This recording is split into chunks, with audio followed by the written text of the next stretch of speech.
F1 as we know it is changing. DRS is dead, cars are getting smaller, and we're going electric. Well, not fully electric, but we're going to break it down and find out if 2026 is the year to watch. Or the year to finally get into football. I'm Osh. I'm Will, and welcome to DoubleStack.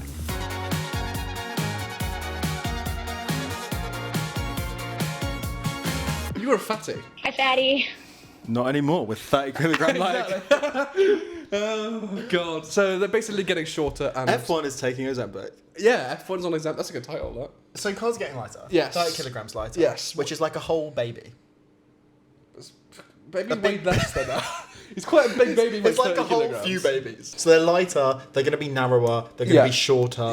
They're basically going to become more nimble. Yes. And the point of that is that it's hopefully going to increase overtaking opportunities at least, make the cars move quicker, and hopefully it will make races more interesting. Just level out the playing field, basically. Yeah, and like if we look at like races like Monaco, not that Monaco is ever not going to be Monaco, but the idea is that the smaller cars means that there's actually overtaking opportunity, and it's no longer a Saturday race. Yeah, and since Monaco's been a thing, obviously Monaco hasn't gotten wider. No. But the F1 cars have gone absolutely massive. But they're not going to be small enough to actually make that any better. So that's a whole other issue, which they've obviously tried to address this year. But so as a result of these changes, there's going to be 30% less drag and 55% less downforce, which is interesting, I think. I thought you said it wasn't interesting. Yeah, but that's not in the video. You've changed your mind. Yep, I have. So this is interesting because it means there's going to be so much more reliance on the drivers. Is that any small mistake is going to be completely amplified. You can't rely on the weight of the car to help you, to fix you, to keep you on track. To bring the car around. Yeah. And it also means that ideally the car's going to be sharper, so they're going to be more reactive to what you do.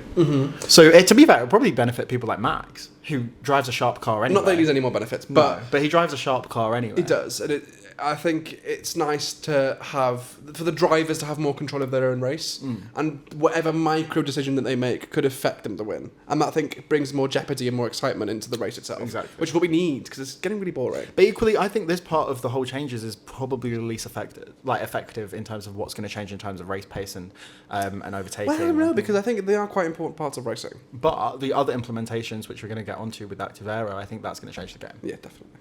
Speaking of. So Active Aero, I think we were led to believe was the new DRS, and it's not. It's completely different. It's a new system. Because if you think of Active Aero like a normal road car, for example, let's say the McLaren P1, it literally means, in my head, under braking, the rear wing raises and lifts up to give you more downforce. That technology, I'm assuming, was derived from F1 in the first place. Probably. So the actual definition of what Active Aero is active aerodynamics, which means that the aerodynamics, which is created mainly from the wings of the car, the front and rear wing, will change depending on where you are on the track. Which is interesting. And that is it driver controlled or is it strategy controlled? It will be driver controlled. So there's Z mode and X mode. You can choose. Right. So let's go to Z mode first. So Z mode is essentially the resting state. Like always on, basically. You can't, So Z mode is going to be the one that is mainly in corners to increase downforce, reduce? Increase downforce. Increase downforce. So if you have decreased downforce in corners, you're going off. So that's your resting state. You're always going to be in that state. Yes. And this is where there is that crossover with DRS, is that in X mode. X mode is where you can change the wing on straights that are longer than 3 seconds. I can't think of a straight that isn't longer than 3 seconds on any track on the calendar. But I think so. The point of the X mode is that it reduces drag and increases speed. Yes. So it works in the same way that DRS is when you open the flap, you can go faster. Yes, pretty much. If the flap is open, if the flap is open when you're in a corner, it's not going to be any help. But there's a safety. Is there a safety thing to go with that, or have I just made that up in my head? I think you meant that, but because obviously with DRS it turns off automatically when you come off throttle. There is still going to be that. So that it will revert back to it will. So it'll either be driver. It will be either driver controlled or automatic on braking. Yeah, so that you can't accidentally have the flap open in a corner. But what's different with this is there's no detection zone. Anyone can use it. Even the front runner can use it. So with this, they're essentially going to have 2 different modes of setup for their wings. So it becomes a strategy where they can decide what wing setup they're going to have at specific points, rather than having a set one the entire time. Yeah, and then also with DRS, that obviously you have to be within 1 second of the person in front of you to be able to get. Doesn't exist anymore. Doesn't exist anymore. It's purely literally, if you think, I want a bit of extra speed here, actually, you would be doing it all the time. Yeah, because exactly. Why not? Why wouldn't you? But there might be a position where actually say there's a fast corner on the next one, you might not want that extra speed because you need less speed to carry into so the it's corner. very much more of a strategy play. Exactly. Which is not Ferrari's strong And I point can't anyway. wait to hear Bernie Collins talk about it. I know. Oh my god. Bernie Collins will make it so much more simple than us. Love my life. Z is sleep, flaps are closed. This was a straight face. Yes. X is open, flaps are open. These, you probably can't see this at all, but I'll probably insert a photo. These little arches, I don't know if it's even focused as I can't see the phone screen, are going. They are completely going, which is quite interesting because I think they're really ugly, but you don't really mind them, do you? I think they're quite pretty. No, they're really not. They make it... I think they make it look modern. If you think back to Francesco Bernoulli, when he said the front fenders were open, it was like open wheel racing. Well, I'd argue that this isn't open wheel because the wheels are covered. Besides the point. Besides the point, a bit of a tangent. What they're going to have now, insert photo, is like more of a side to side wrap, ever so slight wrap, rather than it being on the top. Wakeboard. Another thing we have to explain. I've tried to get my head around this understood wakeboard thing, and I genuinely don't understand it. Okay, I have no idea. There is a term called wheel wake. Wheel wake is the airflow around a wheel. So as the tyres spin, there is air that's flowing over them, and there's air that's also flying behind them. So currently, with the current arches, the wheel wake is just going around the wheel, because the cover is protecting it from going. So the wheel wake is going to still be doing both, but currently the front arches are controlling the wheel wake over rather than just behind. Right, from my understanding. Right. But with these new wakeboards, which we'll find a photo of, so the new wakeboards are actually kind of behind the wheel. They're hugging it a bit. Yeah, but they also have a small little arch that goes round the front of the wheel. From my understanding... With a degree in engineering. I'm an engineer. And degree in aerodynamics. Yeah. The wakeboards are going to control the wake more because it's going to control the overflow, but then also the flow that goes behind. Yeah, which... Basically, it means less dirty air. They're getting replaced for something else, which is going to control the airflow around wheels better. And the point of that is that there's going to be less dirty air for the cars behind, which means there's probably going to be less degradation. Less tyre degradation, which is like the tyres worsening and getting grainier and losing grip. And with less dirty air means that following cars have a better chance of keeping up and overtaking. Because you often hear that McLarens complain about dirty air. And you have higher tyre deg. Higher tyre deg. When you're in dirty air, which means that it kind of messes up your tyre strategy. Yeah. And I think this is obviously, again, the whole theme of this video is fairer, more accessible racing. And that just makes it fairer, more accessible. Fairer, closer, harder, better, faster. Are they going to make F1 tickets more accessible and a fairer price? I'd cry if they did. I know. And now there's going to be 6 power unit manufacturers this year, which is Ferrari, Mercedes, Renault rebranding to Alpine, Ford. One more. No, that's 4. Wait, let me start again. Mercedes, Ferrari, Cadillac. No, Cadillac. Right, okay, I'm going to get it right this time. Ferrari, Mercedes, Alpine, which was Renault, but they're just changing their name. Honda, Ford, and Audi. That took you so long to remember. Correct. Yeah, it's right. And there's also the potential for Cadillac to come in. I think they're aiming for 2029. You're getting way out of it now. Cool down. We're going to get there. Okay. So let's break down what is changing that's making it more accessible for new teams to come in, specifically within the power unit and the engine stuff. Which might be boring, but we're going to make it sound fun. We're going to try. The MGU-H is... Big word. Define. What changed...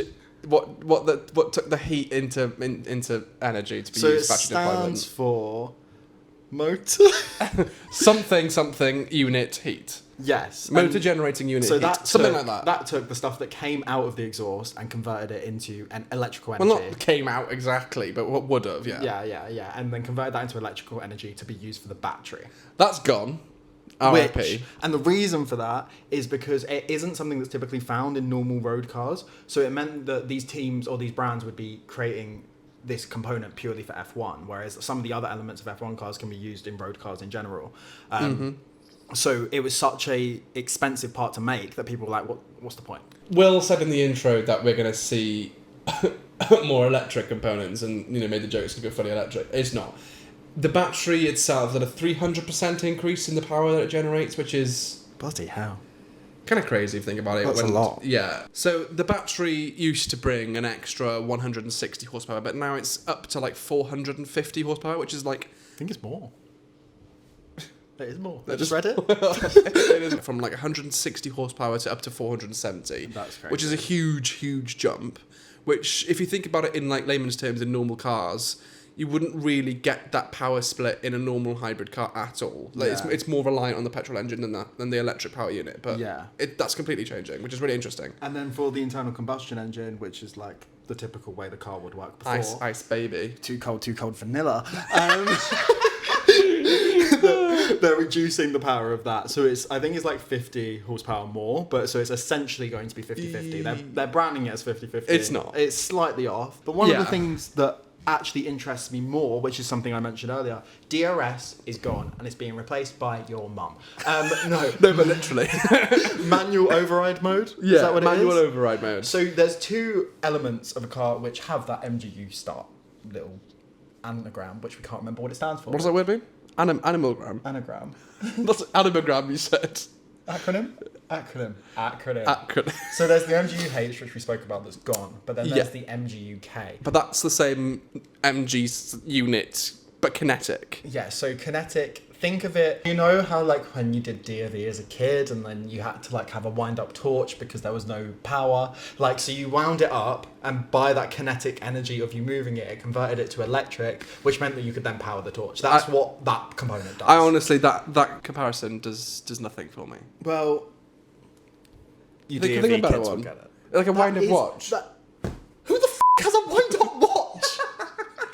I don't know. Well, that seems more accessible than a wind-up torch. Wind-up torch. A wind-up radio. I don't know. All like a these kids wind-up grew jack up in the with box. TikTok.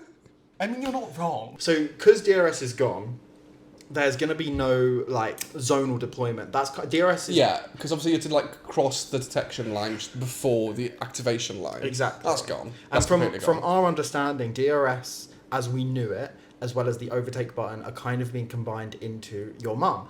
That's what it feels like. It does feel like that. And I think that's quite a good way of saying it because it makes sense. Yeah, and so basically, everyone that isn't the lead car can deploy your mum at any time.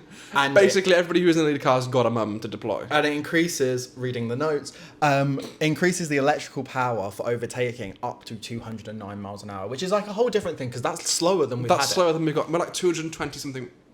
No, sorry. Sorry. We're like 220 something miles per hour now, top speed. We've got a lower top speed, which is quite interesting for the fast-paced courses like Monza. One thing that I don't know whether the MOM has to be deployed within similar limits as DRS, like within a second. But we don't know that yet I until it don't think actually we know happens. that. Yeah. No, exactly. But so that would be interesting, and that's where we actually see the shift from DRS to MOM rather than DRS to active aero, as we're kind of being led to believe. I find stuff like this quite interesting. You probably won't find it interesting because it is quite boring. But usually F1 sets the precedent for normal road car technology. Which, to be fair, I didn't know until we started researching this. I think it's quite a big, I guess, leap forward in sustainable and like eco-friendly ways to travel, especially by car. We're just getting... What's the fuel made out of? Because you try to explain this to me and I don't really understand what the fuel's made out of. So normal fuel is dead dinosaurs. It is. It's fossils. Essentially. Yeah. But this is not that. So what they're currently running on is a 90 to 10% split. So like in current F1 cars, so 10% is renewable. Yeah. Which I think is ethanol. It very well could be. Which is alcohol. We should know this. No, I think as in I do. Oh, okay. I think that's what it says. Okay, so he does know that. Yeah. But they're switching to 100% sustainable, which from my understanding is created from hydrogen and carbon. Possibly. Basically, it can keep being recreated and it won't kill the planet. Well, yes, it still will kill the planet because it's still burning stuff and putting it in the atmosphere. But it's better off than using the what's the word? Non-sustainable, unsustainable. What are them words? Bad words. Bad words Bad fuel. of petrol. So we've got to think of like, we all think that electric cars could be the future, but if F1 has found a way to make fuel sustainable and make it completely like, I don't even know the English word for this, renewable. There we go. Yeah, that's right. Got there in the end. It could be a very big boost because they haven't adapted the engines in a way to work with this fuel. The fuel just works with every every internal combustion engine. Right. Which is I important. Didn't even think about that. Yeah, so that it could be given to any, like my Fiesta, your Corsa outside could run on this fuel. Yeah, so because I think we read something about it being there's 1.2 billion in the combustion engine cars in the world, and it could change the game for all of them. Yeah, every single car could run on it, which is amazing because then obviously we haven't got to rely on the big oil dynasties, and then such fuel a gets side cheaper. Note, such a side note, we can probably cut it out. Do you think fuel's going to get cheaper?